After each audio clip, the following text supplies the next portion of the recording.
أعوذ بالله من الشيطان الرجيم بسم الله الرحمن الرحيم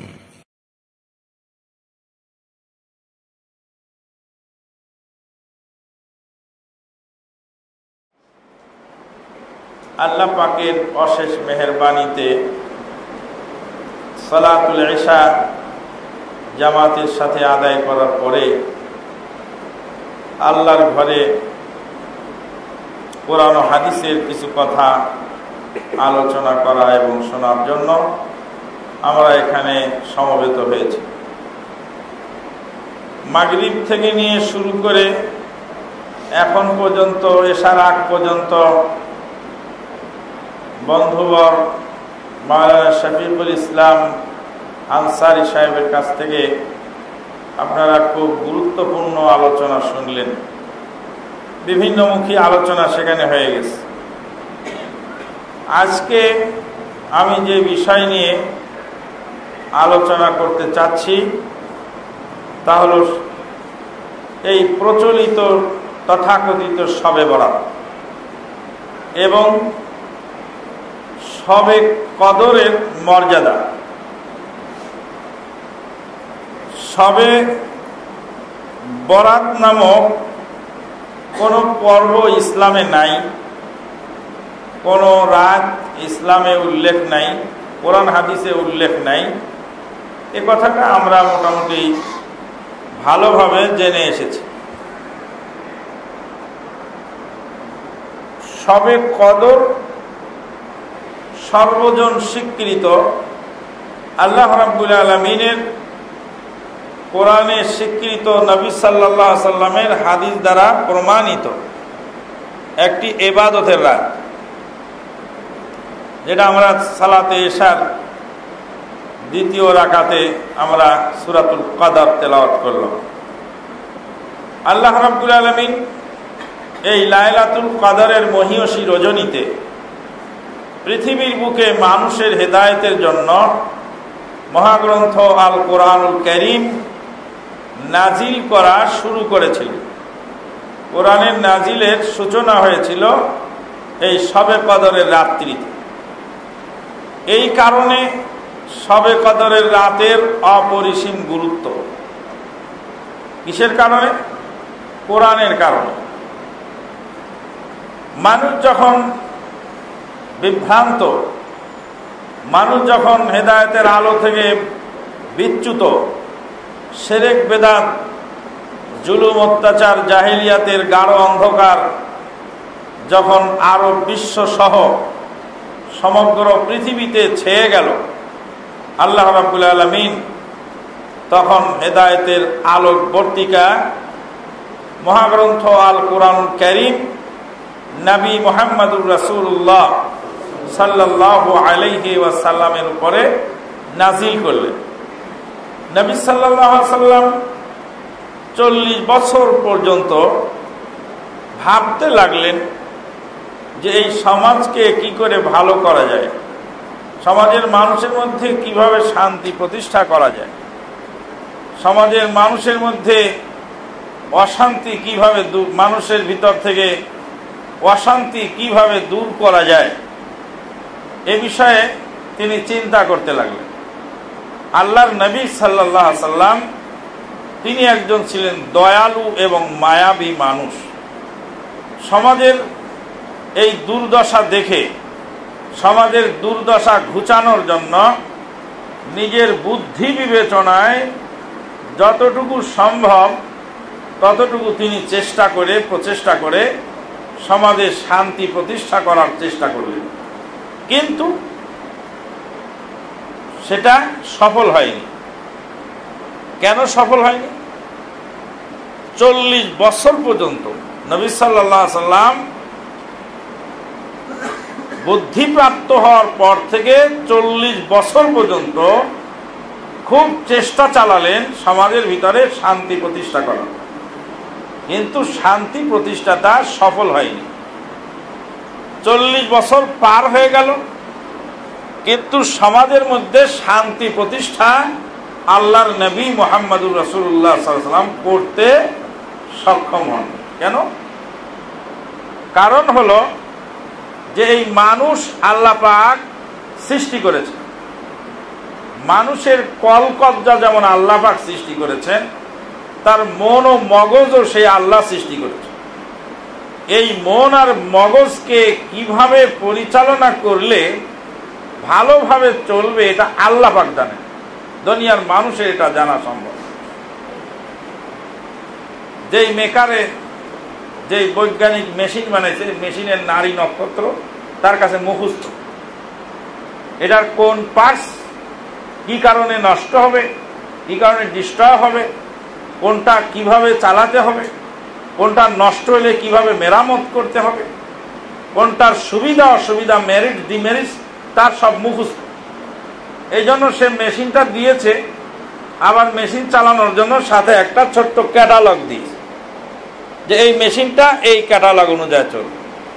আবার ওটাকে চার্জ দেওয়ার জন্য একটা ছোট চার্জারও দিয়েছে। কারণ এক কোম্পানির মেশিন আর এক কোম্পানির ক্যাটালগ চলে না। একজন আবিষ্কার করলেন আর একজনের থিওরিতে চালালে ওটা চলে না। মানুষ যেহেতু আল্লাহ পাক সৃষ্টি করেছেন, তা এই মানুষকে চালানোর জন্য আসমানি সিলেবাস প্রয়োজন। আসমানি সিলেবাস আসার আগ পর্যন্ত নবী মুহাম্মদুর রাসূলুল্লাহ সাল্লাল্লাহু আলাইহি ওয়াসাল্লাম একজন মানুষ হিসাবে নবুয়ত পাওয়ার পূর্বে তিনি তার বুদ্ধি বিবেচনা দিয়ে সমাজে শান্তি প্রতিষ্ঠা করার চেষ্টা করে ব্যর্থ হয়ে গেলেন। লাইলাতুল কদরের মহিয়সী রজনীতে আল্লাহ রাব্বুল আলামিন জিবরিল আলাইহিস সালাতু ওয়াস সালামকে পাঠালেন, পাঠিয়ে বললেন যে ওই লোকটাকে একটু পড়তে বলো, ওই লোকটাকে একটু যা বলো যে পড়াশোনা করো। পড়াশোনা না করলে হবে না। কি নিয়ে পড়াশোনা করতে হবে? যেই মেশিন নিয়ে তোমার খেলামেলা, যেই মেশিনের মেকার হিসাবে তোমাকে দুনিয়ায় পাঠানো হয়েছে, যেই মেশিনকে সুষ্ঠুভাবে চালানোর জন্য, এই মানবরূপী মেশিনকে সুন্দরভাবে চালানোর জন্য যেহেতু তোমাকে নবী করে পাঠানো হয়েছে চালক হিসাবে, তো এই মেশিন সম্পর্কে জানতে হলে এই মানবরূপী মেশিনটা যিনি সৃষ্টি করেছেন তিনি ভালো বলতে পারবেন। আর তারই দেওয়া ক্যাটালগ আসমানি সিলেবাস, এটা তুমি পড়াশোনা করো। জিবরিল আলাইহিস সালাতু ওয়াস সালাম এসে বলেন, ইকরা ইয়া মুহাম্মদ, হে মুহাম্মদ সাল্লাল্লাহু আলাইহি সাল্লাম আপনি পড়ুন। নবী মুহাম্মদুর রাসূলুল্লাহ সাল্লাল্লাহু আলাইহি ওয়াসাল্লাম বলেন, মা আনা বিকারিন, আমি পড়তে জানি না। আমি পড়তে জানি না, নিরক্ষর নবী। পড়তে জানেন না কেন? এর মধ্যেও একটা হিকমত আছে। কারণ তিনি যখনই পড়তে যাবেন তো কারো ছাত্র হতে হবে, আর যখনই ছাত্র হবে সঙ্গে সঙ্গে বলবে যে তুই কি জানিস। যেমন এখন বলে না ডাক্তার জাকির নায়েক কি জানে, ডাক্তার জাকির নায়েক কোথায় লেখাপড়া করলো, কার ছাত্র সে, বলে না তুই কি জানিস, তুই তো কালকের ছেলে, আমার কাছে পড়লি। মক্কার কাফেরের লিডারেরা বলতো যে কোনো একজন লিডারের কাছে বা যে কোনো একজন শিক্ষকের কাছে পড়লেই তুই আবার নবী হলে কি করিস, তুই তো কালকে আমার কাছে পড়লি, বলে না। এখন যদি আপনি হক কথা বলেন, এই তুই আমার ছাত্র হয়ে কি এত শিখছিস, এত বেশি কথা বলিস, এই তুই কালকের ছোকরা। আল্লাহ রাব্বুল আলামিন ব্যবস্থা দিলেন যে না, এই সিস্টেম যেন না আসে। আল্লাহ পাক বলছেন, আউযু বিল্লাহি মিনাশ শাইতানির রাজীম ওয়া মা কুনতা তাতলু মিন ক্বাবলিহি মিন কিতাব ওয়া লা তাখুতুহু বিয়ামিনিক ইযাল লারতাবাল মুবতিলুন ওয়া মা কুনতা তাতলু মিন ক্বাবলিহি মিন কিতাব। এরবে আপনি কোন কিতাব ইতিপূর্বে পড়েননি। ওয়ালা তাখুতুহু বিয়ামিনিক, আর ডান হাত দিয়ে তুমি কোনো দাগ ওঠানো নেই খড়ি মাটিতে। ইযাল লারতাবাল মুবতিলুন, বাতিলপন্থীরা হতবাক হয়ে গেল। এই লোকটা লেখাপড়া শিখলো না, কোনোদিন কোনো প্রতিষ্ঠানে গেল না, এমনকি জীবনে কোনোদিন আল্লাহর নবী মুহাম্মদুর রাসূলুল্লাহ কোনোদিন কোনো সাগরে ভ্রমণ করেন, কোন নদীতে ভ্রমণ করেনি। আল্লাহ সাগরে কোনোদিন ভ্রমণ করেনি। সাগরের ঢেউ সম্পর্কে কোরআনের আয়াত, সাগরের মুক্তা সম্পর্কে কোরআনের আয়াত, সাগরের শৈবাল সম্পর্কে কোরআনের আয়াত, সাগরের মিলন সম্পর্কে কোরআনের আয়াত, সাগরের বিভিন্ন বিষয় পুঙ্খানুপুঙ্খ রূপে কোরআনের বর্ণনা। তাই ফ্রান্সের একজন ডাক্তার সাগরের মধ্যে সফর করতে গিয়ে কোরআন পড়তে পড়তে সেই ইসলাম কায়েম করে ফেলল। যে লোকটা জীবনে কোনদিন সাগর দেখেনি, সাগরে ভ্রমণও করেনি, আর সাগরের এই গভীর তথ্য সম্পর্কে এই কোরআনের আয়াত করতে গেল, নিশ্চয় এটা যিনি সাগরের মালিক, যিনি সাগর সৃষ্টি করেছেন তার পক্ষ থেকে এসেছে। আল্লাহু আকবার, সুবহানাল্লাহ বিহামদি সুবহানাল্লাহ। একজন বেদুইনকে জিজ্ঞেস করা হয়েছিল যে আল্লাহ যে আছে তার প্রমাণ কি? আল্লাহ আছে তার প্রমাণ কি? বেদুইনকে জিজ্ঞেস করতে, বেদুইন লেখাপড়া জানে না। বেদুইন বলছে আল বারাতু তাদুল্লু আলাল বাঈর। কোথাও লাদা দেখলে বোঝা যায় ওখানে উট এসেছিল। উটের লাদা দেখলে বোঝা যায় উট এসেছিল। উট ছাড়া লাদা আসবে কোত্থেকে? ওয়াল আসারু ইয়াদুল্লু আলাল মাসির।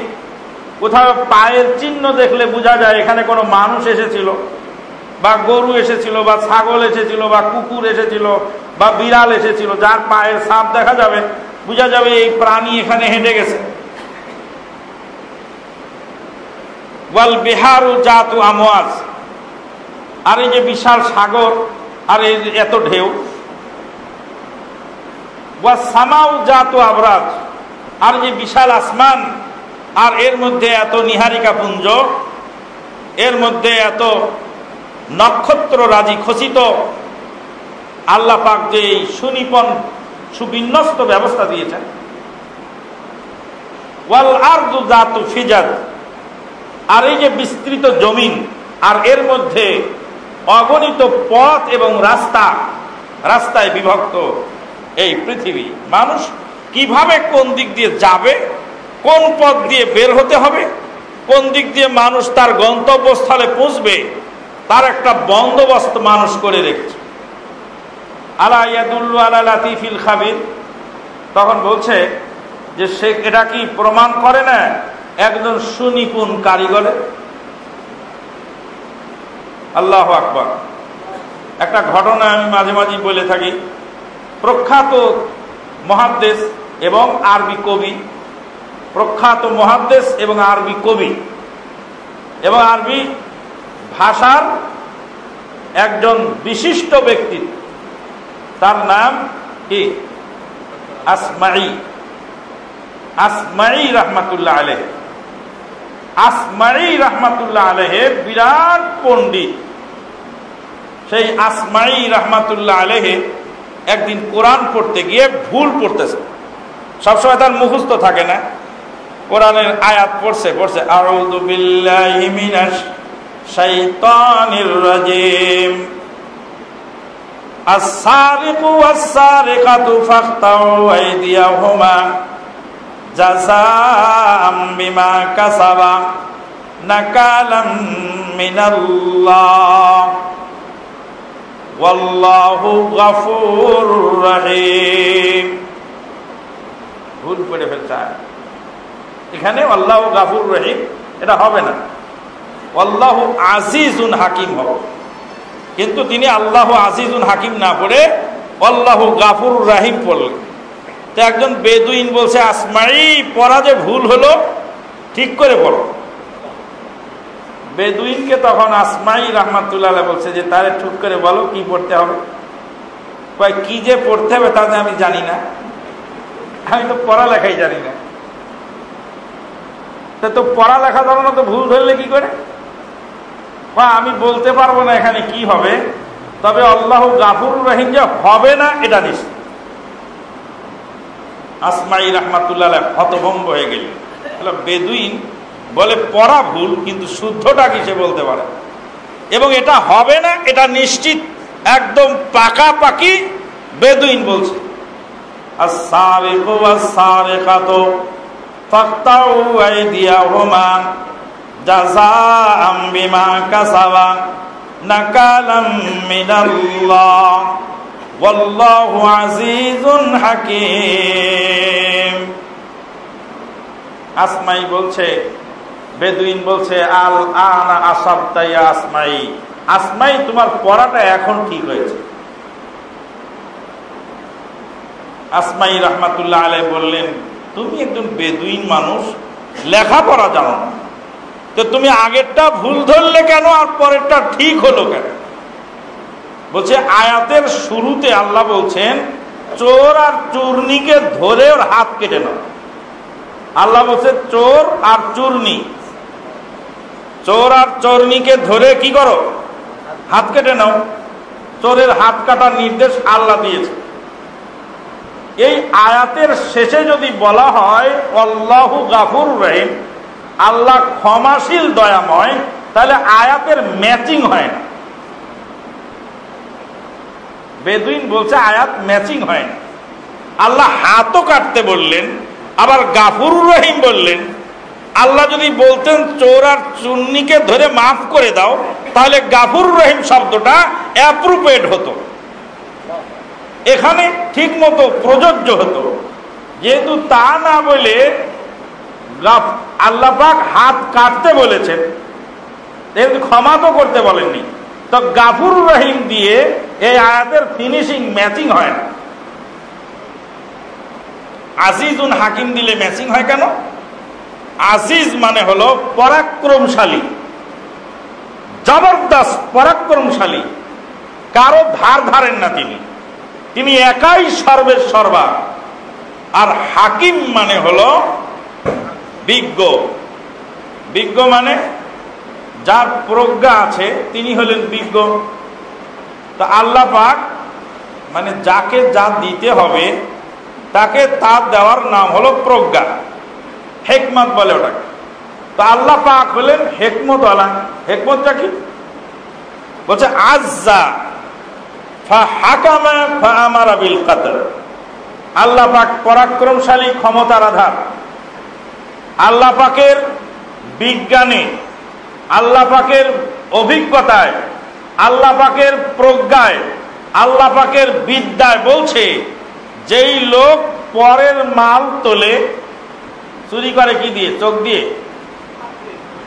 চুরি করে তো চোখ দিয়ে দেখে, জিনিসটা দেখে না, কিন্তু চুরির ফিনিশিং হয় কি দিয়ে? হাত দিয়ে। মাথায় প্ল্যান করে ব্রেনে যে জিনিসটা আমি উঠাবো, চোখ দিয়ে আগে দেখে, তারপরে মনে মনে ভাবে যে আমি এটা নিব, কিন্তু ফিনিশিং হয় কি দিয়ে? চূড়ান্ত কাজটা সম্পাদিত হয় কি দিয়ে? হাত দিয়ে। যেই হাত পরের মাল উঠায় সেই হাত আর দুনিয়ায় থাকার অধিকার রাখে। চোখের দোষ আছে, কিন্তু চোখের দোষের চোখকে শাস্তি দিতে বলা হয়নি, কারণ কাজটার ফিনিশিং চোখ দেয়নি। পায়ে হেঁটে গিয়ে সেটা চুরি করছে, পায়েরও দোষ আছে, কিন্তু পা সরাসরি চুরির মালটা হাত তোলে নেই। বিবেক দিয়ে বিবেচনা করেছে কখন এটা চুরি করা যায়, ব্রেনে প্ল্যান করছে, ব্রেনেরও দোষ আছে, কিন্তু ব্রেন ওটা উঠায়নি, সরাসরি ডাইরেক্ট হাতে নাতে এই অপরাধটা যে করছে তার নাম হলো হাত। আর যেই হাত পরের মাল তোলে সেই হাত দুনিয়াতে থাকার অধিকার রাখে। কেন? কারণ পরের মাল যে হাত উঠায় সে দুনিয়াতে বেঁচে থাকবে, আর তার হাত কেটে ফেলে দেওয়া হবে, তার হাতটা কেটে নিয়ে ওটাকে দাফন করে দেওয়া হবে। ওর জীবদ্দশাতে ওর হাত পুকায় খাবে, মাকড়ে খাবে। মানুষ তো মরার পরে বডিগুলি পচবে, কিন্তু ওর হাতটা ওর জীবদ্দশাতে পচবে। এটা হলো আল্লাহর হিকমত। দেখো যে হাত দিয়ে চুরি করলে কি হয়। আবু বকর সিদ্দিক রাদিয়াল্লাহু তাআলা আনহুকে জিজ্ঞেস করা হয়েছিল যে আমিরুল মুমিনিন, একটা মানুষ যদি আরেকজনের হাত কাটে, একজন আরেকজনের হাত কাটে, আর যদি বিচারক যদি তাকে জরিমানা নিয়ে মাফ করে দেন, অথবা যার হাত কেটে নিল সে যদি বলে আমাকে জরিমানা দিলে আমি হাতের বদলে হাত লাগবে না, জরিমানার বিনিময়ে তাহলে একটা হাত কাটলে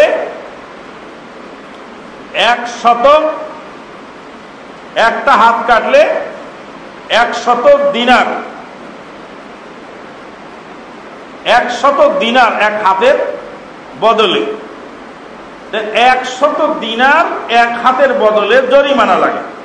একজন আরেকজনের হাত কেটে দিলে আর সে যদি জরিমানা নিয়ে ছেড়ে দিতে চায় যে আমার হাত কেটে ফেলেছে, ওর হাত কাটলে তো আমার কিছু লাভ হলো, আমি গরিব মানুষ, আমাকে জরিমানা দিক, তাহলে আমি মাফ করে দিলাম। জরিমানা নিয়ে যদি মাফ করে দিতে চায় তাহলে 100 দিনার। আর একটা মানুষকে যদি হত্যা করে তাহলে 1000 দিনার। একটা অঙ্গের বদলে 100 দিনার। 100 দিনার মানে হলো 100 স্বর্ণের টাকা, তার মানে 100 ভরি মানে 1.25 কেজি। একটা হাত কেটে নিলে আর সে যদি টাকার বিনিময়ে মাফ করে তাহলে 1.25 কেজি স্বর্ণ দিতে হবে, তাহলে ওর হাতটা বেঁচে যাবে। কথা কি বুঝাতে পারলাম? এখন কারো যদি সিকি টাকা চুরি করে, তো সিকি টাকার জন্য হাত কাটা হলো কেন? আমিরুল মুমিনিনকে বলা হচ্ছে যে ও লোক তো চুরি করছে সিকি, এক সিকি চুরি করার কারণে ওর হাতটা কাটা হবে কেন? এত মূল্যবান হাত, হাতটা যদি কেউ কাটে তাহলে 100 স্বর্ণ মুদ্রা জরিমানা দিতে হবে। যদি জরিমানা নিয়ে সে মাফ করতে রাজি হয় বাদী, আর বাদী যদি জরিমানা নিয়ে মাফ করতে রাজি না হয় তাহলে হাতের বদলে হাত কাটা যাবে ইসলামী আইনে। আবু বকর সিদ্দিক জবাব দিলেন, বললেন যুল্লুল খিয়ানাতে আরখাসাতহা ফাফহাম হিকমাতাল বারি। বলছে খিয়ানতের অপমান তার হাতের দামটা কমিয়ে দিয়েছে। এই হাতের অনেক দাম, কিন্তু যে হাত 1000 টাকা দামের মোবাইলটা উঠালো, এটা আমানুল্লাহ মাদানির হাত,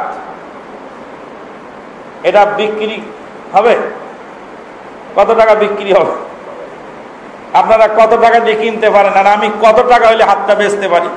হবে বিক্রি। কিন্তু এই আমানুল্লাহ মাদানি যদি আর একজনের 1000 টাকা দামের মোবাইলটা উঠায় পকেটে রাখে, চুরি করে, আর চুরি যদি সাব্যস্ত হয়ে যায় আর ইসলামী আদালতে বিচারের কাঠগড়ায় দাঁড়ালে এই হাতটা আর বাঁচবে না, এটাকে কেটে ফেলতে হবে। তাহলে এত দামি হাত এত কম দানা জিনিসের বিনিময়ে কাটা হলো কেন? এই কয় টাকার জিনিস চুরি করছে, এজন্য হাতটা কেটে নেওয়া হবে কেন? এত মূল্যবান জিনিস কাটা হবে কেন? আবু বকর সিদ্দিক রাদিয়াল্লাহু আনহু মুসলিম জাহানের খলিফা বলতেন যুল্লুল খিয়ানাতে আরখাসাতহা, খিয়ানতের অপদস্থতা, খিয়ানতের অপমান তার হাতের দাম কমিয়ে ফেলেছে। হাতের দাম ছিল অনেক, কিন্তু খিয়ানত করার কারণে হাতের আর কোনো মূল্য ইসলামী আদালতে নেই।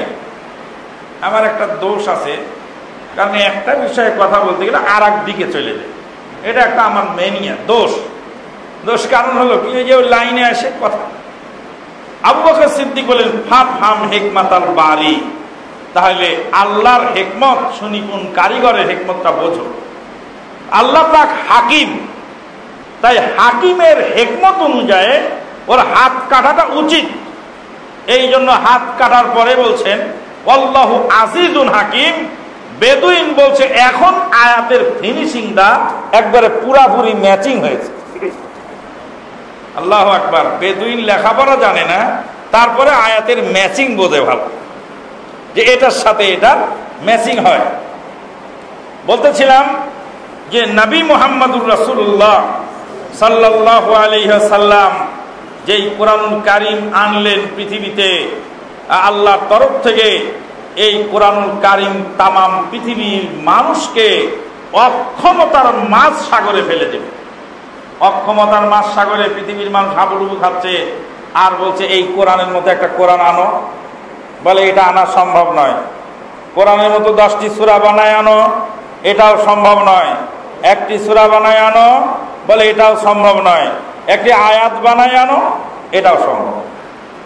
যখন কোনোটাই সম্ভব হলো না, তখন ইসলামকে ক্ষতিগ্রস্ত করার জন্য আন্তর্জাতিক ক্ষতি সম্পন্ন মুফাসসিরে কোরআন বাজারে নেমে গেল, আর কোরআনের অপব্যাখ্যা করতে লাগলো। আউযু বিল্লাহি মিনাশ শাইতানির রাজীম। হামিম ওয়াল কিতাবিল মুবিন ইন্না আনজালনাহু ফি লাইলাতিন মুবারাকাহ ইন্না কুন্না মুনজিরিন।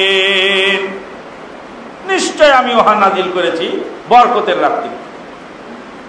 বাংলাদেশের হাজার হাজার মসজিদে হাজার হাজার মুফতি, আলেম ওলামা, হাফেজ, কারি সবাই আজকের রাত্রে এই আয়াত দিয়ে দলিল পেশ করছে। জুমার খুতবা আজকে বলছিলাম, যত জায়গা থেকে ফোন আসছে, একটা জায়গা থেকে ভালো কোনো সদুত্তর কেউ দিতে পারেনি। কারণ তো দলিল নেই, তো দিবে কোত্থেকে? খালি গালিগালাজ, অকথ্য ভাষায় খালি গালিগালাজ।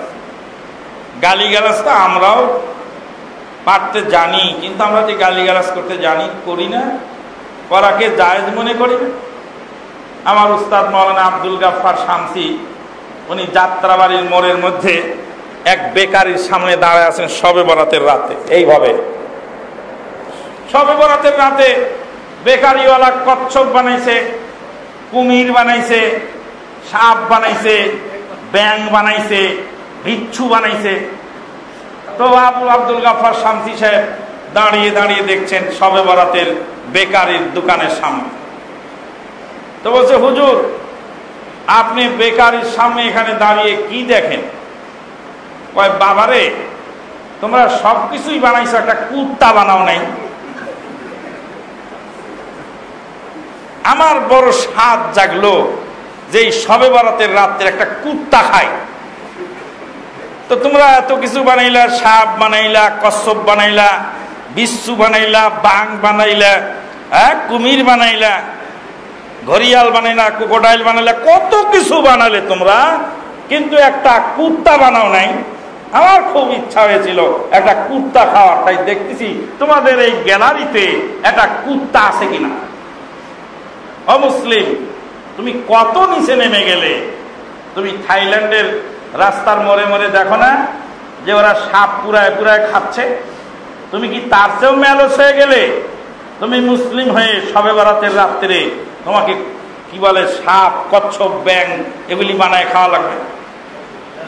ইন্না লিল্লাহি ওয়া ইন্না ইলাইহি রাজিউন। মৌলভী সাহেবের তো তেজারত, এটা তো ব্যবসা। একবারও ভেবে দেখলো না যে এই লোকটা ব্যবসাটা ছাড়লো কেন? শবে বরাতের রাত্রে পকেট বুঝাই আমাদেরও হতো। এখন শবে বরাত চলে গেল, শবে বরাত ছেড়ে দিলাম, আর পকেটে টাকা থাকে না। মুনাজাত ছেড়ে দিলাম, পকেটে টাকা থাকে না। মানুষের বাড়িতে ফয়তা খাওয়া ছেড়ে দিলাম, পকেটে টাকা থাকে না। বেতনের টাকা একটাও খরচ হয় নেই, যখনই হারাম খেয়ে বেড়াইছি রাস্তায় রাস্তায়। কোনোদিন না কোনোদিন মরা বাড়ির দাওয়াত থাকছেই। 200-500 টাকা, পেটটাও ভর্তি হয়েছে, 200-500 টাকাও পকেটে আসছে। এটা ছেড়ে গেল কেন? খাওয়াটা বন্ধ হলো কেন? শবে বরাতের রাত্রিতে সারা বছরের কামাই হয়েছে একবার। এটা হলো বাৎসরিক হালকাতা। খাবারের আয়োজন থাকছে, টাকা পয়সা থাকছে, এত কিছু ছেড়ে দিয়ে কেন এই ত্যাগটা স্বীকার করে, কেন আপনার গালটা আমি শুনলাম? আপনি গালি দেওয়ার আগে একটু ভাবলেন? মৌলভী সাহেব কোরআনের আয়াতের ব্যাখ্যা করতেছেন। তিনি হলেন আন্তর্জাতিক ক্ষতি সম্পন্ন মুফাসসিরে কোরআন। হামিম ওয়াল কিতাবিল মুবিন ইন্না আনজালনাহু ফি লাইলাতিন মুবারাকাহ। নিশ্চয় আমি উহা নাযিল করেছি বরকতের রাত্রিতে। ইন্না কুন্না মুনজিরিন ফিহা ইউফরাকু কুল্লু আমরিন হাকিম। সেই দিন গুরুত্বপূর্ণ, সেই রাতে গুরুত্বপূর্ণ বিষয় স্থিরীকৃত হয়।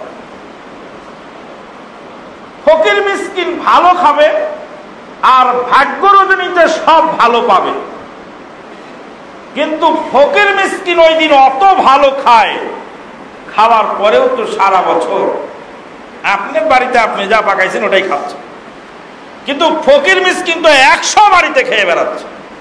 তো ফকির মিসকিনের সারা বছর দুঃখ দুর্দশা বদনসিব যাচ্ছে না কেন? অভাব অনটন যাচ্ছে না কেন? হামিম ওয়াল কিতাবিল মুবিন ইন্না আনজালনাহু ফি লাইলাতিন মুবারাকাহ, নিশ্চয় আমি ওহা নাযিল করেছি বরকতের রাতে। বরকতের রাত কোন রাত? সবে বরাত না সবে কদর? সবে কদর। আল্লাহু আকবার। এই সবে বরাতের সাথে এবার যোগ হলো পটকা ফুটানো আর যোগ হলো অগ্নি পূজা। আব্দুল হক মুহাদ্দিস দেহলভী রাহমাতুল্লাহ আলাইহি, ভারতের একজন প্রখ্যাত আলেম, তিনি বলছেন যে এটা হিন্দুদের দীপালি পূজা থেকে এটা এসেছে। হিন্দুদের দীপালি পূজার অনুকরণে এই মোমবাতি জ্বালানো, আগরবাতি জ্বালানো, এই জিনিসগুলি এসেছে। শবে বরাতের নামে যতটি হাদিস বানানো আছে সব হাদিস হলো জাল আর জয়ী।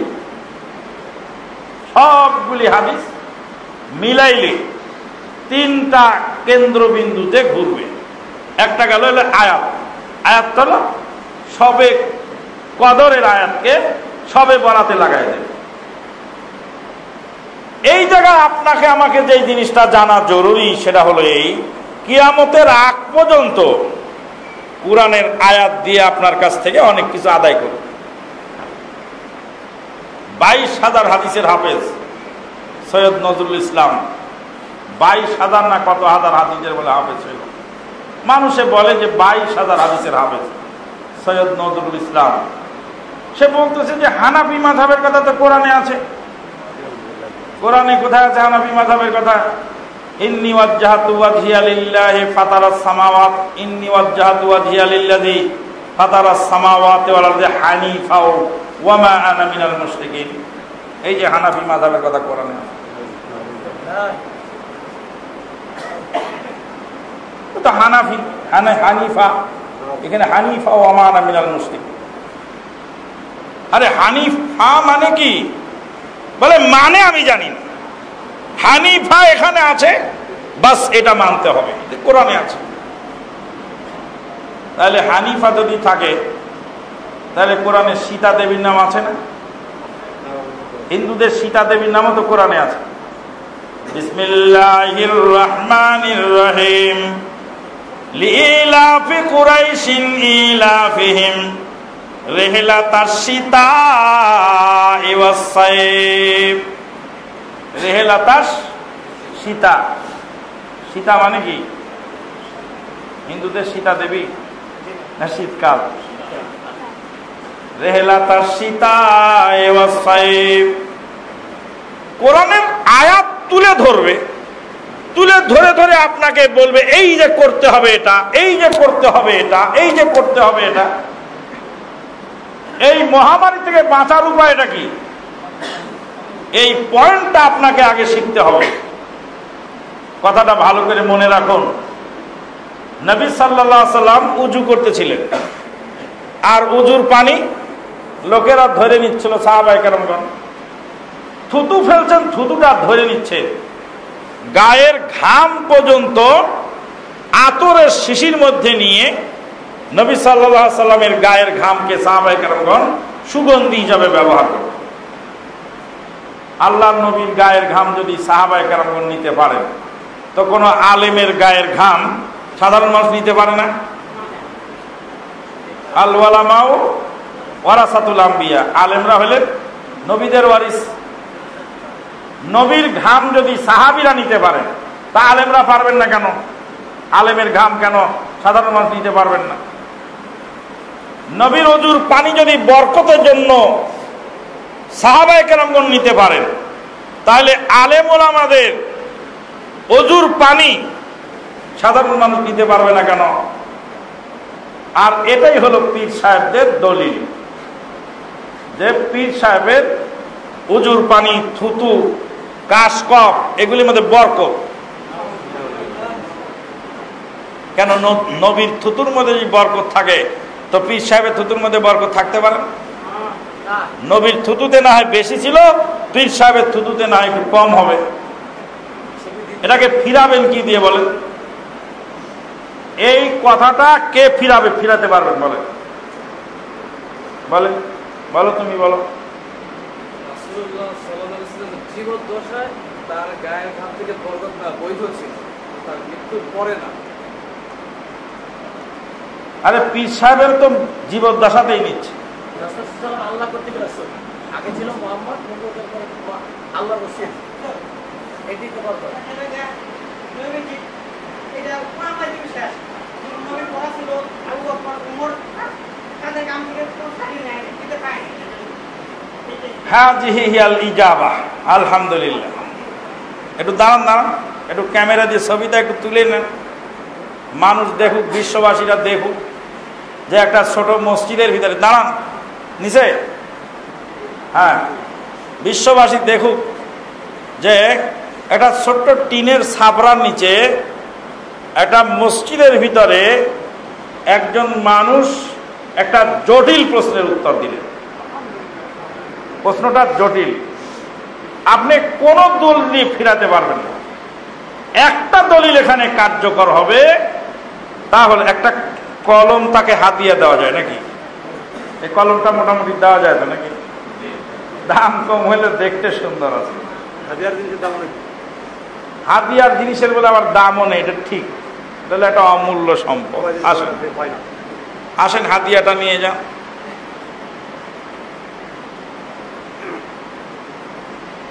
জাযাকুমুল্লাহ খায়রান, বারাকাল্লাহু ফীকুম, হাইয়াকাল্লাহ। তাহলে জবাবটা কি হলো? যে আল্লাহর নবী সাল্লাল্লাহু আলাইহি সাল্লাম ইন্তেকাল করলেন, আল্লাহর নবীর পরে খেলাফতের দায়িত্ব পেলেন কে? আবু বকর সিদ্দিক রাদিয়াল্লাহু তাআলা আনহু। আবু বকর সিদ্দিক রাদিয়াল্লাহু তাআলা আনহুর গায়ের ঘাম কোন সাহাবী নেন নাই। ওমরে ফারুকের গায়ের ঘাম কোন সাহাবী নেন নাই। ওসমান রাদিয়াল্লাহু তাআলা আনহুর শরীরের ওজুর পানি, থুতু, বরকতের আশায় পৃথিবীর কেউ নেন নাই। আলী ইবনে আবি তালেবের ওজুর পানি, থুতু কেউ বরকতের জন্য নেননি, গায়ের ঘাম নেননি। আল্লাহর নবী সাল্লাল্লাহু আলাইহি ওয়াসাল্লামের ইন্তেকালের পরে আর কোন সাহাবীর শরীর থেকে বরকত অপর সাহাবী না নেওয়াতে প্রমাণিত হলো। যদি এই সিলসিলা অপরের জন্য বৈধ থাকতো, তারাও এই সিলসিলা জারি রাখতে। যেহেতু জারি রাখেননি, তাহলে ওই পর্যন্ত শেষ। এরপরে আর নতুন করে 1400 বছর পরে এসে নারী ধর্ষণকারী লম্পট চরিত্রহীন পীর, ওই পীর, ওই ভণ্ড পীর, ওই খবিস, সেই নারী ধর্ষণকারী চরিত্রহীন খবিস পীর, এই খবিসের কাছ থেকে এই বরকত নেওয়ার কোন সুযোগ ইসলামী শরীয়তে নেই।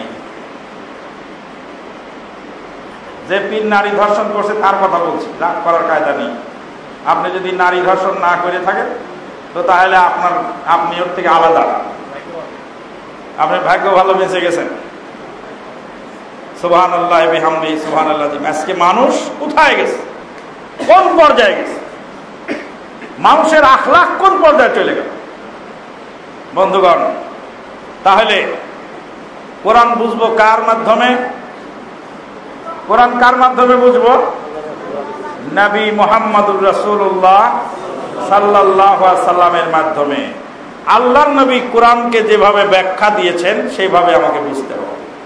ওয়াইজা কুরিয়াল কুরআনু ফাসতামিউ লাহু ওয়া আনসিতু লাআল্লাকুম তুরহামুন। কোরআন পড়া হলে চুপ করে থাকো, সূরা ফাতিহা পড়ো না।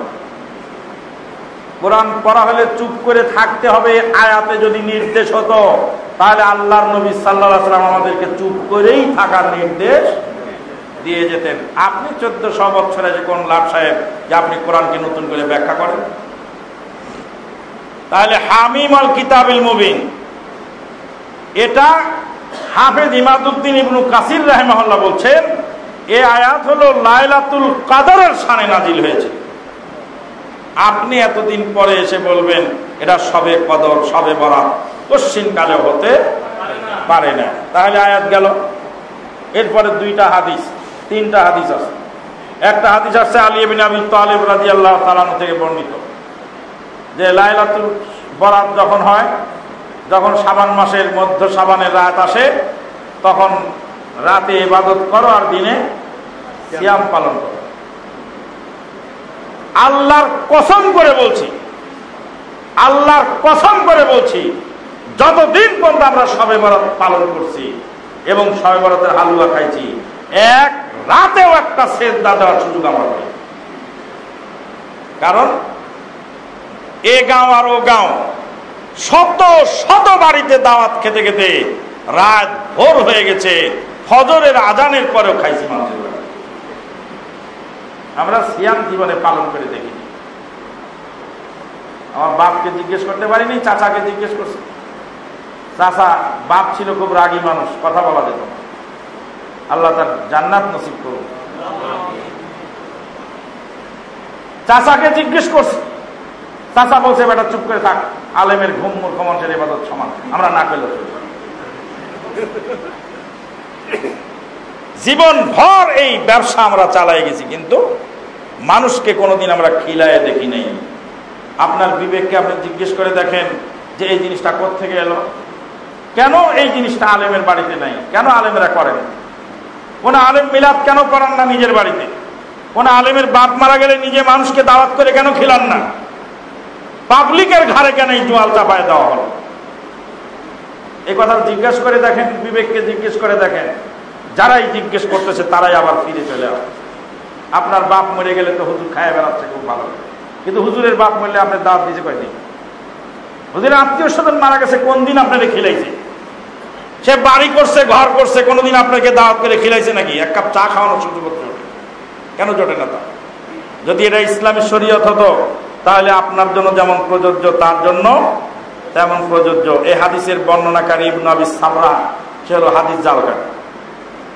শবে বরাত সম্পর্কে বিস্তারিত আলোচনা নেটে আছে, ওই জন্য আমি খুব সংক্ষিপ্ত আকারে এখানে কিছু নতুন ভাই আছেন তাদের শানে বলছি কথাগুলো। 2 নম্বর হাদিস মা আয়েশা সিদ্দিকা রাদিয়াল্লাহু তাআলা আনহা, এরা বাকিউল গারকাত জিয়ারতের হাদিস। জাল হাদিস কত সুন্দর, দেখেন কোয়ালিটিটা কি। রাতের বেলায় আয়েশা সিদ্দিকা উঠে দেখেন আল্লাহর নবী নাই বিছানায়। হাতরাতে হাতরাতে গেলেন, কোথায় রে নবী, কোথায় চলে গেলেন? খুঁজতে খুঁজতে যায় দেখছে বাকিউল গারকাত গিয়ে আল্লাহ নবী মোনাজাত করছে। মা আয়েশা সিদ্দিকা রাদিয়াল্লাহু তাআলা আনহা বললেন, ইয়া রাসূলুল্লাহ এখানে কেন? বলে তুমি জানো না এই রাত্রে, এক মিনিট, এই রাত্রে আল্লাহ পাক প্রথম আসমানে নেমে আসেন আর বানি কালব গোত্রের ছাগলের লোম পরিমাণ মানুষকে ক্ষমা করে দেন। নাউযুবিল্লাহ মিন যালিক। এখানে 3টা জিনিস লক্ষণীয়। একটা জিনিস হলো লাইলাতুল কদরের রাত্রিতে নবী সাল্লাল্লাহু আলাইহি সাল্লাম তার স্ত্রীদেরকে, তার বাড়ির সকল সদস্যকে ডেকে তুলতেন, ডেকে ডেকে উঠায় দেন, আয়েশা ওঠো ইবাদত করো। আর শবে কদরের রাত্রিতে আল্লাহর নবী চলে গেলেন গোরস্থান জিয়ারত করতে। মা আয়েশা সিদ্দিকাকে খবরও দেননি। আয়েশা সিদ্দিকা খুঁজে যায়, দেখতেছেন হাতরাতে আসে। এত বড় বরকতের রাত আর এত বড় ফজিলত যে কলব গোত্রের ছাগলের লোম পরিমাণ মানুষকে আল্লাহ ক্ষমা করেন। আর এই রাত্রিতে আল্লাহ নবী একা একা চুপি সারে ইবাদত করছেন, কোন উম্মতকেও খবর দেন নেই, তার সহধর্মিনী মা আয়েশা সিদ্দিকাকেও খবর দেন। বলেন তো নবীকে কিভাবে অপমান করা হয়েছে এই হাদিসে? নবীকে কিভাবে, নাউযুবিল্লাহ মিন যালিক, এই হাদিস যদি ঠিক হতো তাহলে নবীকে সেলফিশ বানানো হতো, যে নিজের মুক্তির জন্য গোপনে গিয়ে রাতের অন্ধকারে আল্লাহর কাছে কাঁদছেন, কিন্তু উম্মতের কাউকে খবর দেন নাই। এমনকি তার সহধর্মীর পাশ থেকে উঠে গেছেন, তাকেও বলেনি ও আয়েশা ওঠ, তুই 2 রাকাত পড় বা তুই আল্লাহর কাছে ইবাদত কর। অথচ সহিহ হাদিসে আসছে নবী সাল্লাল্লাহু আলাইহি সাল্লাম লাইলাতুল কদরের রাত্রিতে কি করতেন? আরে খুঁচা মারতেন, গুতায় তুলতেন, লাইলাতুল কদরের ইবাদত করো। তাহলে জাল হাদিস মানেই হলো নবীকে অপমান করা, জয়ীফ হাদিস মানেই হলো নবীর সম্মানের খেলাফ করা। নবীকে অপমান অপদস্থ করার জন্য জাল জয়ীফ হাদিসগুলি মানুষে বানিয়ে নবীর নামে চালিয়ে দিয়েছে। 3 নম্বর হাদিস, এই হাদিসে 1 নম্বর সমস্যা হলো যে নবী আয়েশা সিদ্দিকাকে ডাকলেন না। 2 নম্বর সমস্যা হলো এই হাদিসের বর্ণনার মধ্যে হাজ্জাজ বিন আরতাত আছে, যার বর্ণনায় বিচ্ছিন্নতা পাওয়া গেছে। 3 নম্বর সমস্যা হলো আল্লাহ পাক প্রথম আসমানে নেমে আসেন, বানি কলব গোত্রের ছাগল পরিমাণ মাফ করেন। তোমার আল্লাহ তো সব জায়গায় আছে, আবার নামেন কেন? হ্যাঁ, তোমার আল্লাহ তো কলবে আছেন, আবার নামেন কেন? তোমার আল্লাহ তো নামেন না, তোমার আল্লাহ তো সব জায়গায়। 4 নম্বর সমস্যা হলো সহিহ বুখারী এবং মুসলিমের হাদিস, আল্লাহ পাক প্রত্যেক রাতে নেমে আসেন। বাংলাদেশের প্রখ্যাত আলেমে দ্বীন আহলে হাদিস আন্দোলনের মহতারাম আমিরে জামাত doctor professor Asadullah Galib sir জেলখানায় বসে আছেন চেয়ার পেতে, আর জেলার সাহেব যাচ্ছেন শবে বরাতের রাত্রে সুগন্ধি মেখে জামা গায়ে দিয়ে মসজিদের দিকে। ডক্টর গালিব স্যার বলছেন, জেলার সাহেব জামাই সেজে কোথায় যাচ্ছেন?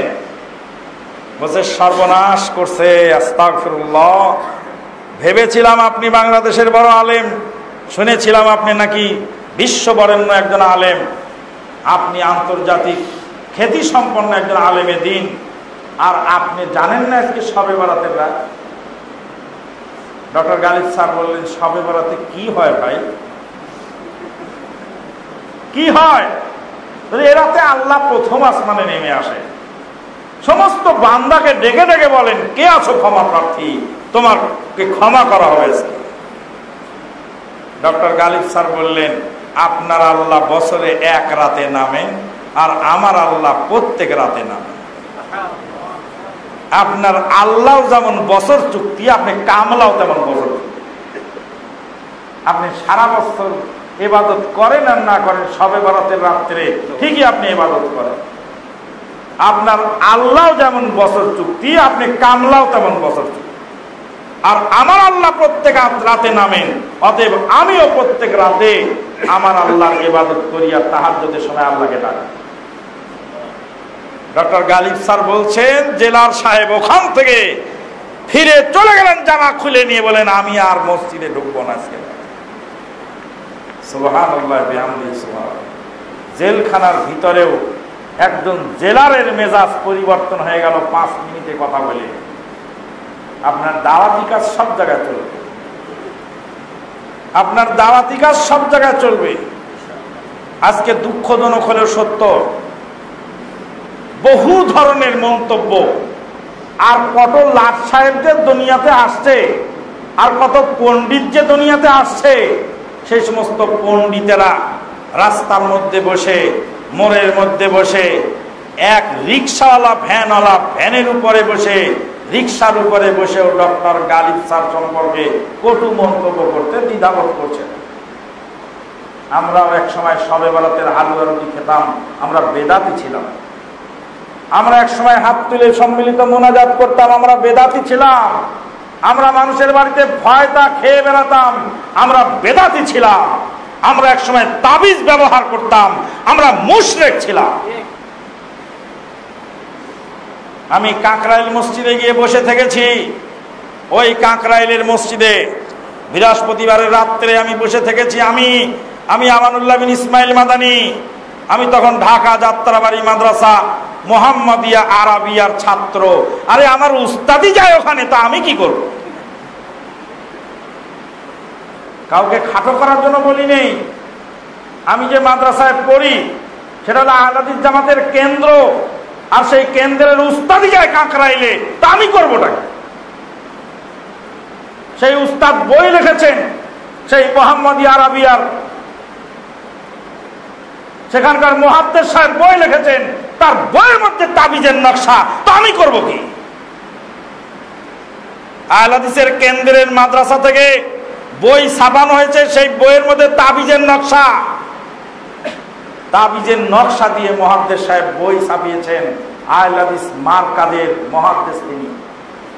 কি বুঝলেন আপনি? কোন পর্যায়ে আমরা ছিলাম, কোথায় ছিলাম আমরা? আমরা ছিলাম নর্দমার মধ্যে, আমরা ছিলাম ডাস্টবিনের মধ্যে, আমরা ছিলাম ময়লার ঝুড়িতে।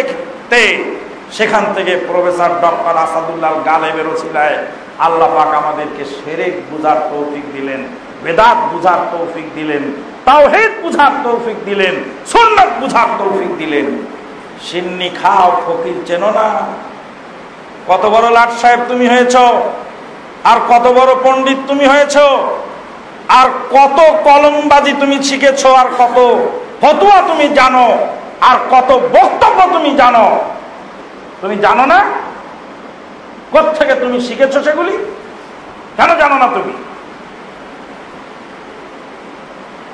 মানুষ কৃতজ্ঞতা স্বীকার করে না। বলছিলাম আমরা বেদাতি ছিলাম, আমরা শবে বরাতের হালুয়া রুটি খেয়ে বেড়াতাম, আমরা শিরক করতাম, বেদাত করতাম, আমরা তাবিজ ব্যবহার করতাম, আমরা ফরজ নামাজের পরে সম্মিলিত মোনাজাত করতাম, আমরা মানুষের বাড়িতে কোরআনের পারা পেরে পেরে হয়তা খেয়ে বেড়াতাম।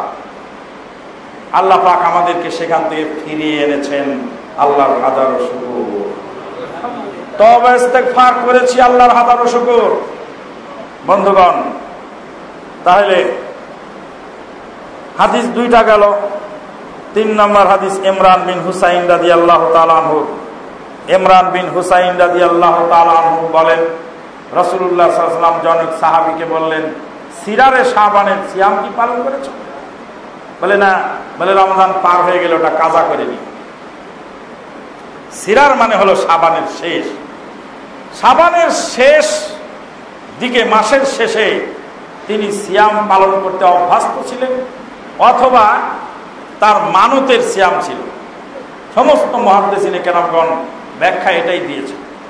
আমি নতুন করে ব্যাখ্যা দেওয়ার সুযোগ আমার নাই। হাদিস যে কটা ছিল সব গেল, আর কোরআনের আয়াত তো সবে কদরের আয়াত নিয়ে ওখানে লাগানো হলো। লাইলাতুল কদরের রাত্রিতে কোরআন নাজিল হলো। কোরআনের শিক্ষা পঠন ও পাঠন আমাদেরকে করতে হবে। কোরআন ভিত্তিক জীবন গড়ার জন্য কোরআনটাকেই বুঝতে হবে আগে। নবী সাল্লাল্লাহু আলাইহি সাল্লাম মসজিদ বানালেন মদিনায় গিয়ে,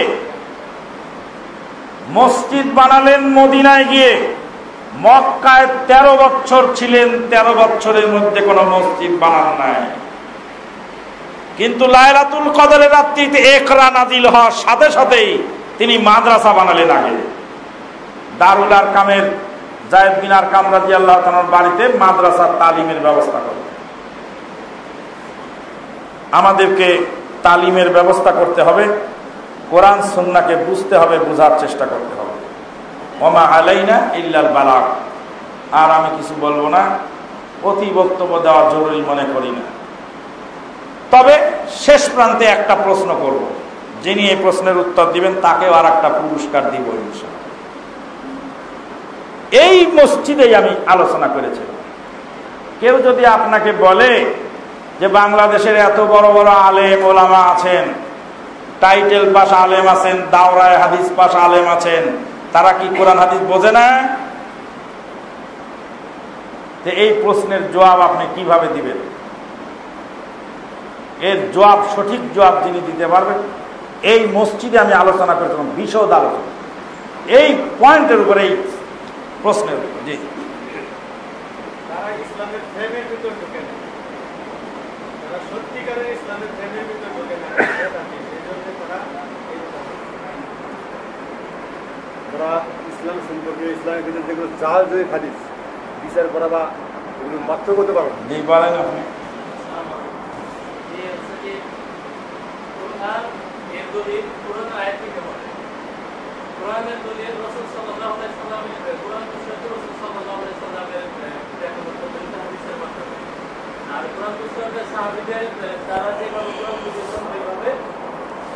আমাদের দেশের টাইটেল পাস আলেম বড় বড় টাইটেল বড় আলেম আছে না, দাওরায়ে হাদিস পাশ আলেম আছে না, তারা এত পড়ালেখা করলেন, দাওরায়ে হাদিস টাইটেল, এত কিছু পড়ালেখা করার পরেও তাদের ভিতরে পরিবর্তন এলো না কেন? আহলে হাদিস উলামায়ে কেরামগণ আর মাযহাবী আলেমগণের মধ্যে এই তালিমের ক্ষেত্রে মৌলিক পার্থক্য কি?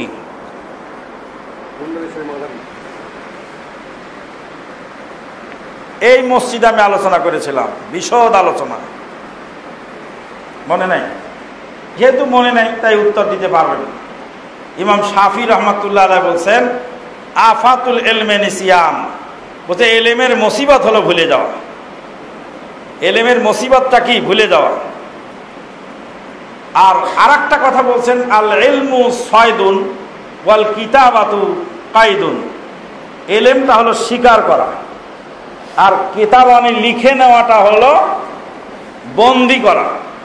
আপনি মাছ ধরতেছেন, একটা করে মাছ ধরতেছেন আর ডাঙায় ফেলে দিচ্ছেন, আর ওই মাছ আবার ঘুরে ঘুরে পানিতে চলে যাচ্ছে। সারাদিন করে মাছ ধরা কোনো অর্থ আছে? একটা মাছ পাইলেন, ওইটারে আগে কলসির মধ্যে রাখবেন, রেখে কলসিরে ইট চাপা দিবেন যাতে ওর পালাতে না পারে, ওইটার বন্দোবস্ত করে তারপর পানিতে আবার নামবেন আর একটা ধরা। আগেরটার বন্দোবস্ত না করে পরে আর ধরার দরকার নেই। আর যদি বেশি বড় হয় ওটা বাড়িতে রেখে আসবেন, তারপর আর একটা ধরতে নামবেন, তাই তো? আপনি এলেম শিখতেছেন, একদিক দিয়ে আরেক দিকে চলে যাচ্ছে, পড়া আর না পড়া আপনার সমান হয়ে গেছে। এই মসজিদের মধ্যে আমি বলছিলাম, ওই জন্যই গুরুত্ব দিয়ে কথাটা ধরলাম।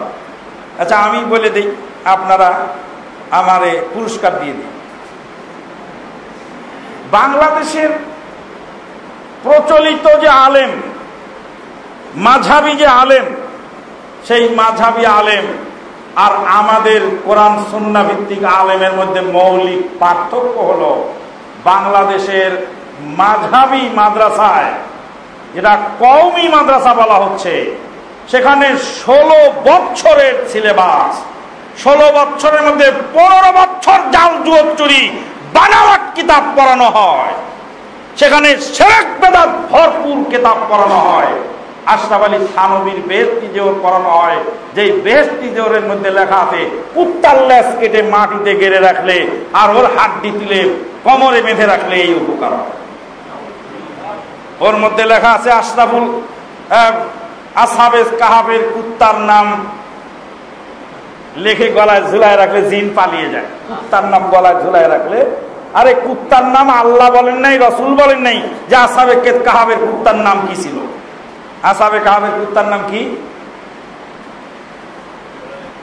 আসহাবে কাহাফের যে লোক কতটি ছিল তা কেউ বলতে পারে নাই, কোরআনেও বলা হয়নি।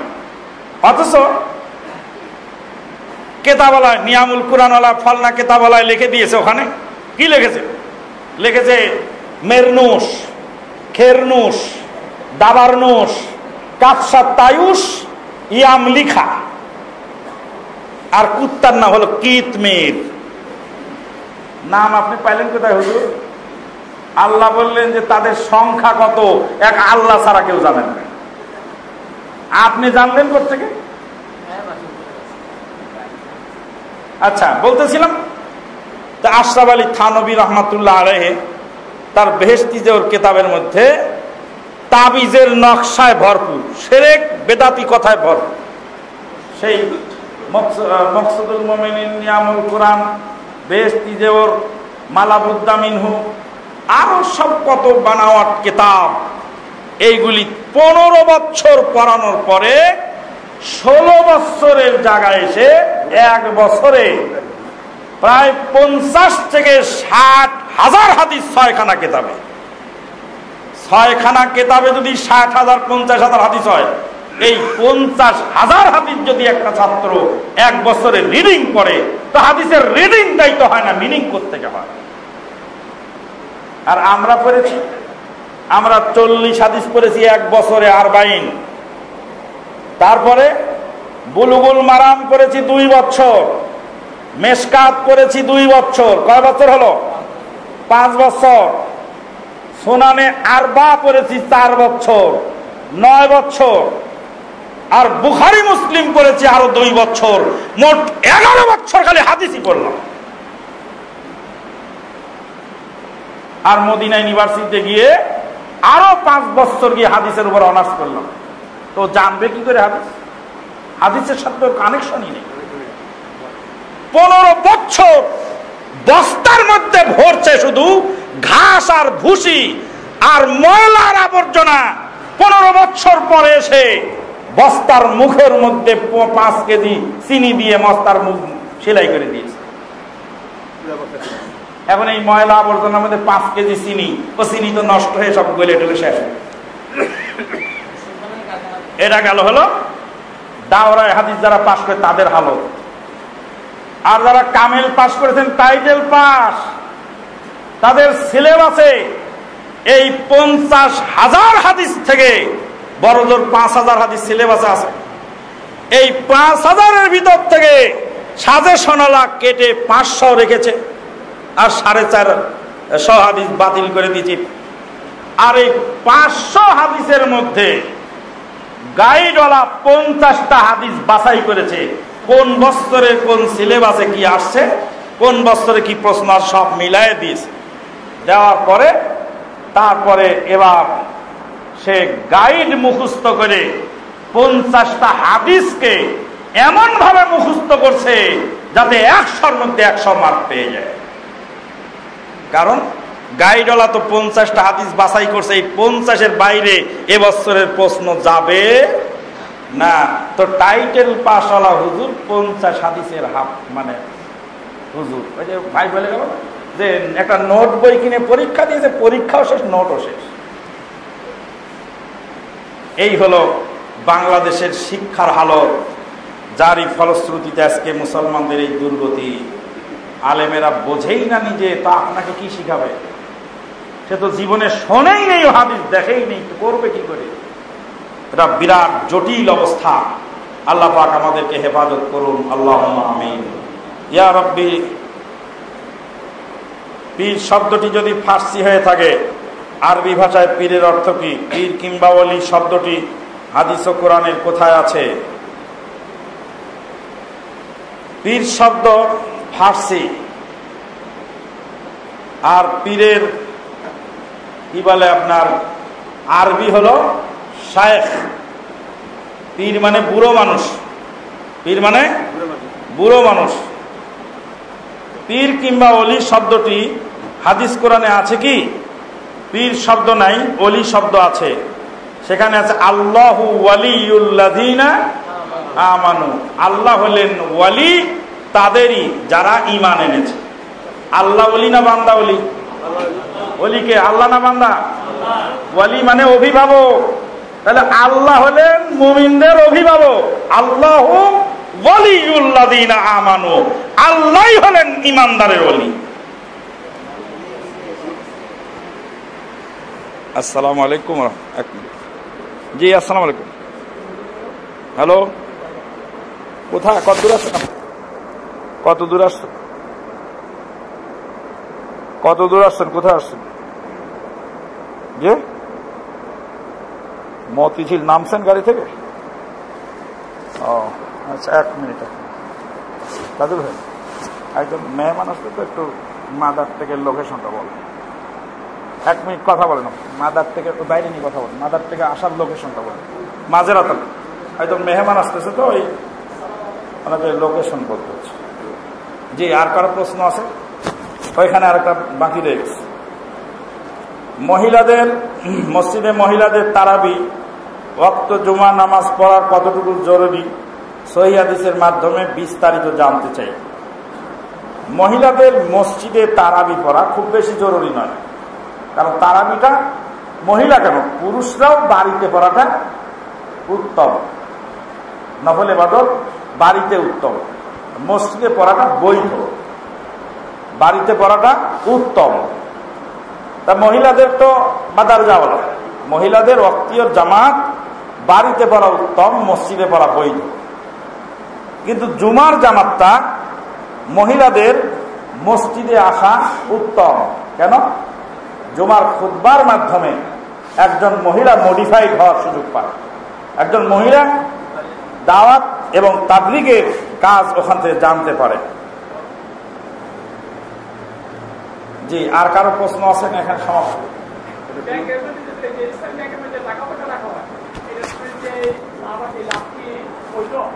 ইসলামী ব্যাংকটা হলো মন্দের ভালো। ইসলামী ব্যাংক মন্দের ভালো। ইসলামী ব্যাংক সুদ থেকে বাঁচার চেষ্টা করতেছে, পুরাপুরি পারে কিনা আল্লাহু আলাম, পারার চেষ্টা করে বা খুব চেষ্টা করছে। একজন মানুষ খালে পড়ে গেছে, ও বাঁচার জন্য হাত পাও নাড়াচাড়া করছে, আর একজন খালে পড়ে মাথা নিচু করে চুপ করে বসে আছে, দুজন কি সমান? সমান না। এই ইসলামী ব্যাংক সুদ থেকে বাঁচার চেষ্টা করছে, সব জায়গায় পেরে ওঠে না, কিন্তু যতটুকু পারে ততটুকু করে। আমরা পরামর্শ দেই, আপনি যদি ব্যবসায়িক লাভের জন্য ব্যাংকে টাকা রাখেন, তো ব্যাংকে টাকা রাখার চেয়ে আরো লাভজনক ব্যবসা আছে, সেটা হলো মাটি কিনে রাখার ব্যবসা, জমি কিনে রাখার ব্যবসা। জমি কিনে রাখলে যে পরিমাণ লাভ হয়, পৃথিবীর কোনো ব্যবসায় এত পরিমাণ লাভ হয়। এটা একদম নিরাপদ এবং সহজ ব্যবসা, খালি কাগজটা দেখে কিনতে পারবেন, কিনবেন, কেনার সাথে সাথে দেখবেন লাভ হচ্ছে। আর যদি কেউ অপারগ হয়ে, বিধবা মহিলা বা তার ব্যবসা করে খাওয়ার মতো যোগ্যতা নেই, অচল মানুষ, কিছু টাকা ইসলামী ব্যাংকে রাখছে, ওখান থেকে কিছু লভ্যাংশ আছে, ওই দিয়ে সংসারটা চলে, মাজুর হিসাবে সে রাখতে পারে, মন্দের ভালো। কারণ ইসলামী ব্যাংক ফিক্সড কাউকে কোনো টাকা দেয়, মাসে মাসে একটা ফিক্সড দেয় অ্যামাউন্ট, কিন্তু বছর শেষে একটা ফাইনাল হিসাবে কতটুকু পেল সেই অনুপাতে বিগত দিনে যা দেওয়া হয়েছে ওটা বাদ দিয়ে বাকিটা দেওয়া হয়। যেমন আপনার লেবার কাজ করতেছে, আপনি তাদেরকে ডেইলি খোরাকি দিয়ে যাচ্ছেন, খোরাকি দিতে দিতে কাজ শেষ হলো, তারপর হিসাব মিলাচ্ছে, অথবা সপ্তাহে শেষে হিসাব মিলাচ্ছে। তো ঠিক এইভাবে তারা একটা অ্যামাউন্ট দিয়ে যায় আনুমানিক, ফাইনাল হিসাবের সময় এসে তারা সেখানে পার্সেন্টেজ বের করে। অতএব যদি তা হয় তাহলে সেক্ষেত্রে সমস্যা হওয়ার কথা নয়। আশা করি আমরা শেষ করে দিতে পারি নাকি? ওয়ালাইকুম আসসালাম।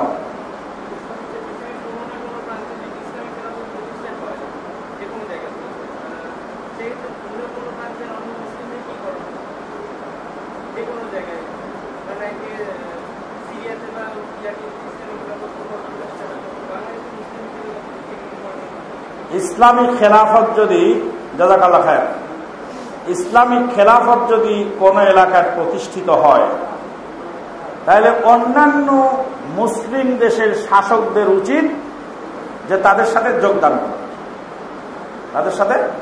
যোগদান করে।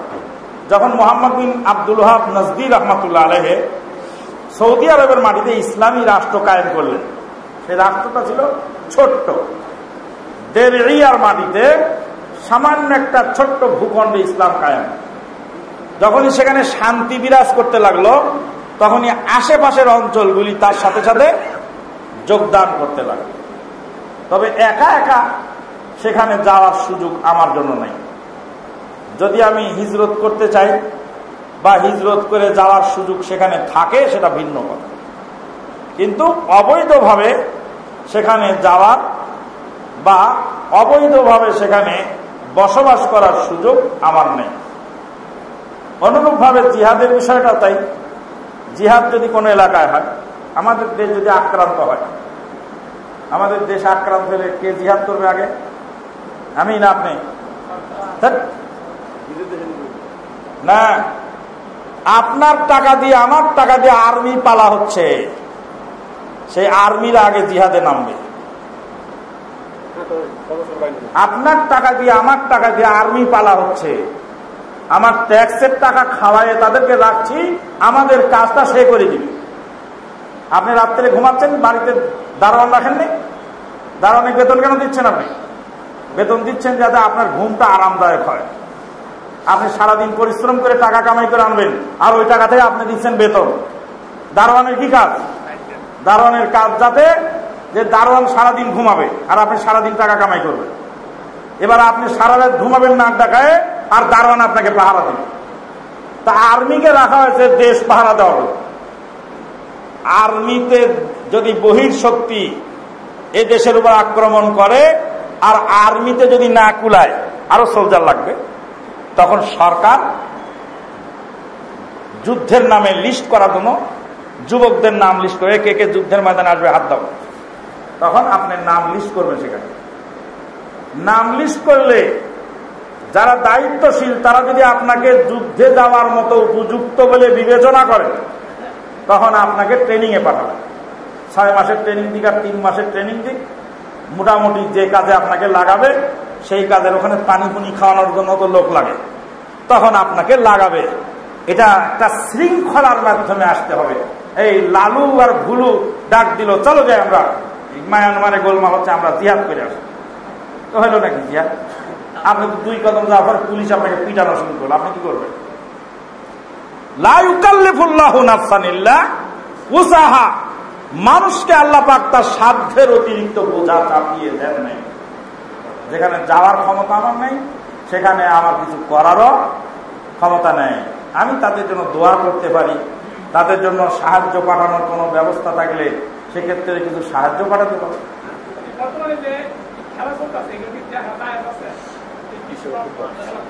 বর্তমান যে খেলা চলছে, এই খেলাগুলি হলো অবৈধ, এর দেখা অবৈধ, এর জন্য ব্যানার বানানো অবৈধ, এর জন্য একটি টাকা, একটা মিনিট, একটা সেকেন্ড ব্যয় করা অবৈধ।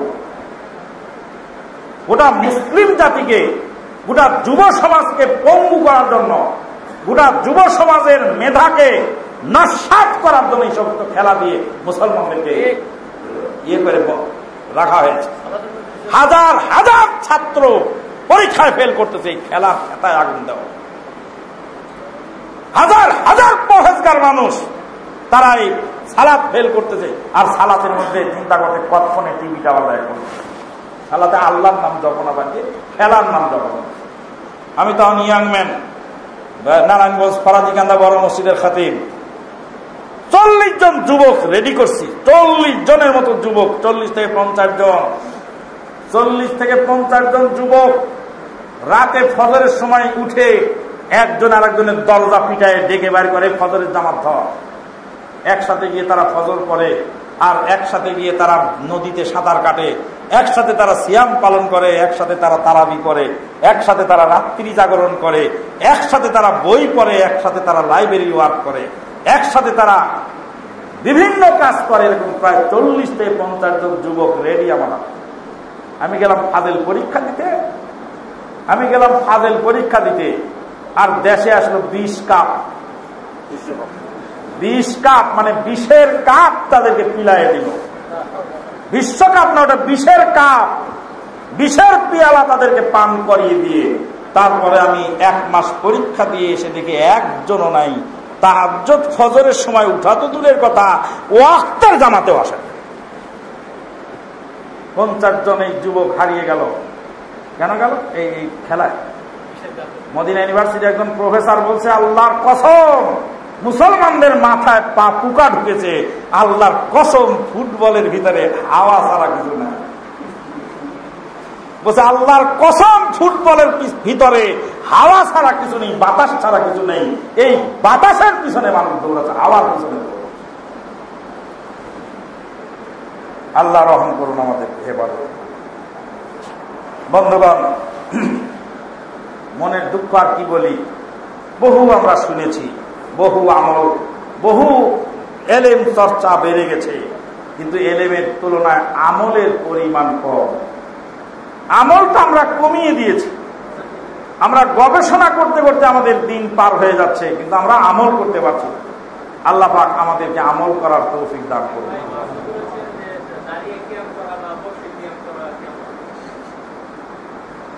দাঁড়িয়ে কিয়াম এবং বসে কিয়াম, ইন্না লিল্লাহি ওয়া ইন্না ইলাইহি রাজিউন। বাংলাদেশের মানুষ যে কতই অসহায়, বাংলাদেশের মানুষ যে কতই অসহায়, এটা ভাবতে অবাক লাগে। ওই উত্তরা দিয়ে যাচ্ছি, ওখানে একজন মাইকিং করতেছে, বলছে ভাই আগামী অমুক তারিখে জামিয়াতুস সাহাবা মাদ্রাসার বিরাট ওয়াজ মাহফিল। জামিয়াতুস সাহাবা মাদ্রাসা, আল্লাহু আকবার। মিশরের আবু মাহমুদ বলে, তোর বাংলাদেশের মানুষ কত বোকা রে, জামিয়া মানে ইউনিভার্সিটি, আর মাদ্রাসা মানে তো বিদ্যালয়।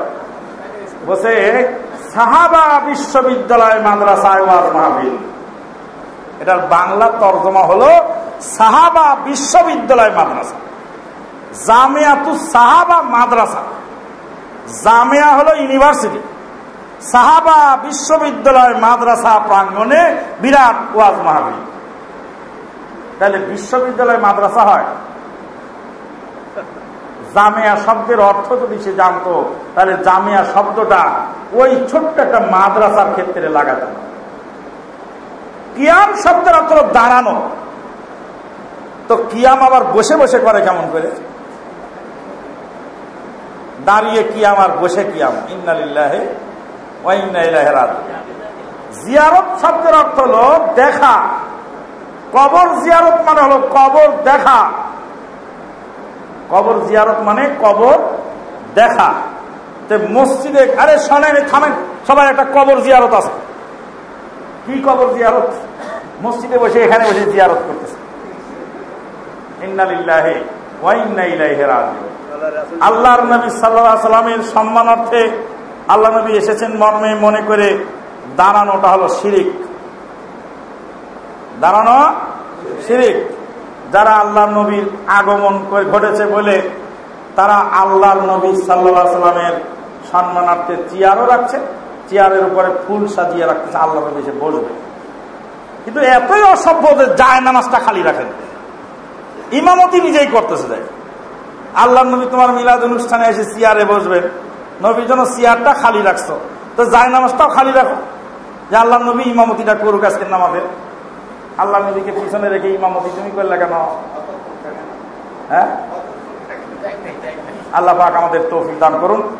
সুবহানাকা আল্লাহুম্মা ওয়া বিহামদিক আশহাদু আল্লা ইলাহা ইল্লা আনতা আস্তাগফিরুকা ওয়া আতুবু ইলাইক।